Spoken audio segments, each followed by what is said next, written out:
Bonjour, on se retrouve pour la preview de l'épisode 9 de Pokémon de la Ligue Indigo, se nommant Pokémon Isho Manuaru en japonais, The School of Hard Knock en anglais et l'école Crève-Cœur en français. L'épisode est sorti le 27 mai 1997 au Japon, le 18 septembre 1998 en Amérique. La date française n'est pas connue officiellement, l'épisode est sorti durant l'année 1999. Le générique de fin international est le Pokérap 4ème partie. L'animation de l'épisode 9 a été produite par la team Ota du studio d'animation OLM. Le scénariste de l'épisode est Takeshi Shudo. Le storyboarder puis assistant directeur est Yuji Asada. Le directeur de l'animation est Akihiro Tamagawa.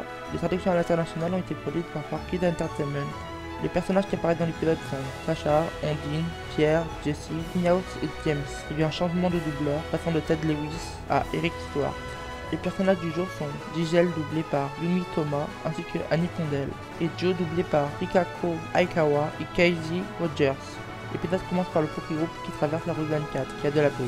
Pierre décide de préparer un goûter vu qu'il est plus de 15 heures. Sacha doit rechercher du bois pour faire un feu et assiste à l'harcèlement d'un étudiant qui doit courir sur un tapis roulant. Ondine et Sacha font face aux harceleurs qui partent immédiatement. Les étudiants font partie de l'académie Crève-Cœur. Le Pokégroupe se rend compte que le brouillard n'était qu'un exercice de l'école et qu'il se trouvait dans son enceinte. L'élève que Sacha a protégé se présente. Joe explique que tous les élèves qui l'ont harcelé font partie d'un groupe ayant pour tête Gisèle, une fille voulant que tous les élèves de sa section soient aussi doués qu'elle. Même après leur effort, si l'élève réussit pas, ils vont donc qu'ils quittent l'établissement car ils salissent leur image. Pendant ce temps, Jessie et James se rappellent des mauvais souvenirs et expliquent leur passé d'étudiant à Miaos.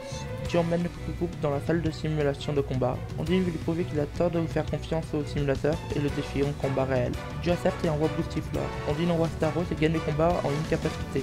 Gisèle intervient et sermonne Joe. Ondine décide de la défier et s'ensuit un combat opposant Gravalance à Staros, que Ondine perd. Sacha, n'aimant pas les ajustements de Gisèle, décide de la défier à son tour. Il envoie Pikachu et l'étudiante envoie Osley. Sacha l'emporte, prouvant que les cours ne suffisent pas pour les combats. Le trio de la Team Rocket en profite pour faire leur apparition. Tous les élèves présents les chassent aussi vite qu'ils sont venus. Joe discute avec Gisèle, car elle a décidé de partir en voyage. L'étudiante l'encourageant et avouant son amitié envers lui. Le Pokégroupe reprend le trajet en pensant qu'il s'agit du bon vers Clermont-sur-Mer. Il s'est déroulé qu'une journée entre la fin de l'épisode 8 et le début de l'épisode 9. Le Pokégroupe décide de prendre une pause en plein milieu de la route 24. La météo étant brumeuse, ils ne se rendent pas compte qu'ils ont pénétré dans l'enceinte de l'académie Crève-Cœur. Le Pokégroupe rencontre Joe et Gisèle, puis reprennent leur mauvais trajet en direction de Clermont-sur-Mer. Sacha a vu pour la première fois Boostiflor, Gravalance et Ophelé. Il fait d'un grand Pokémon dans son Pokédex 12 jours de voyage. Dans la version japonaise, lorsque l'épisode débute sur la dispute entre Sacha et Ondine, Pierre fait la blague que l'épisode est déjà terminé. Ondine le frappe avec un prendre pour cette blague de mauvais goût. Pierre aime boire un café Blue Mountain bouilli au citron. Pierre propose du thé vert au duo à la place du café. Ondine souhaite boire du thé bleu. Pierre sort son set de thé occidental pour l'occasion.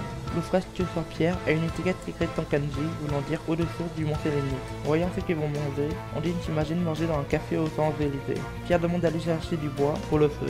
Ondine rétorque que dans les contes, le grand-père va couper du bois et que la grand-mère lave le linge, que c'est donc un travail d'homme. Pierre trouve l'excuse qu'il doit cuisiner. Sacha est déçu de faire cette corvée. Sacha appelle le bois et parle comme si c'était un être vivant, et lui dit de venir le voir. Sacha dit à Ondine de ne pas intervenir face aux harceleurs, et elle lui dit qu'elle est qu'une fille, qu'elle déteste la violence et qu'elle sera là pour soigner ses blessures dans ce combat 5 contre 1. Les harceleurs veulent pas se battre contre un délinquant comme Sacha, tout peut d'avoir une mauvaise image. La brochure que Ondine sort est entièrement écrite en kanji et en japonais. Les harceleurs se font nommer les feuilles de l'amour. Joe possède une photo de Gisèle sur laquelle il a écrit quelques annotations sur elle. Pierre souhaiterait que Gisèle ait 8 ans de plus, lorsqu'il aperçoit sa photo. Jessie et James parlent des fleurs de cerisier en métaphore de leur échec aux examens de l'académie. Niaos leur pose la question s'ils sont tombés. Le duo pose la question pourquoi il dit ça, et il leur répond que c'est par pure politesse avant de se prendre un câlin. Gisèle se surnomme Andromède car elle brille comme une constellation aux confins de la galaxie. James dit que Gisèle est mignonne. Yas lui répond qu'elle est pas aussi mignonne que lui. Le duo l'envoie vers d'autres cieux en lui disant de la fermer. Gisèle demande à Joe de devenir plus forte. Il veut pas qu'elle demande son départ. Gisèle dit à Sacha que c'est seulement les filles qui ne font pas évoluer Pikachu que sa popularité. Le trio de la Team Rocket admire Sacha et veulent se manger sur les élèves de cette école. Gisèle connaît le trio de la Team Rocket car ce sont des voleurs. Il leur propose un combat sans règles vu qu'ils en ont aucune. Dans la version internationale, lorsque le duo se samaille, Pierre annonce que l'épisode doit commencer. Pierre aime boire des tasses de café azurien. Il donne du jus de prune à Sacha et Ondine, car ils sont trop jeunes pour boire du café. Ondine propose de boire du thé. Pierre sort un set de thé, qu'il considère comme classique. Pierre sort une bouteille d'eau fraîche, ayant pour étiquette une illustration du mont Sélénite. Pierre dit vouloir faire des crêpes à la parisienne, faisant fantasmer Ondine, sur la ville de Paris. Lorsque Pierre demande d'aller chercher du bois, Ondine se propose volontaire, pour que les garçons puissent discuter. D'écouter de cette idée, Sacha va à sa place. Sacha casse le dos à Pierre en disant qu'il a aucun sujet de conversation et qu'il dit aucune chose intéressante. Quand Sacha veut pas que Ondine agisse face aux harceleurs, Elle prévient les élèves que Sacha va leur flaquer une raclée qu'ils seront pas prêts d'oublier. Les harceleurs refusent de combattre Sacha, l'insultant leur secte qui salue leur image. Le dépliant d'Andine concernant l'école montre une photo de l'académie. Joe considère les harceleurs comme ses amis. Pierre autorise Gisèle à violer ses droits quand elle veut en voyant sa photo. Jessie et James leur suivent leur échec à l'école. Diaz les réconforte en disant qu'ils ont marqué l'histoire de l'école avant de se prendre un câlin.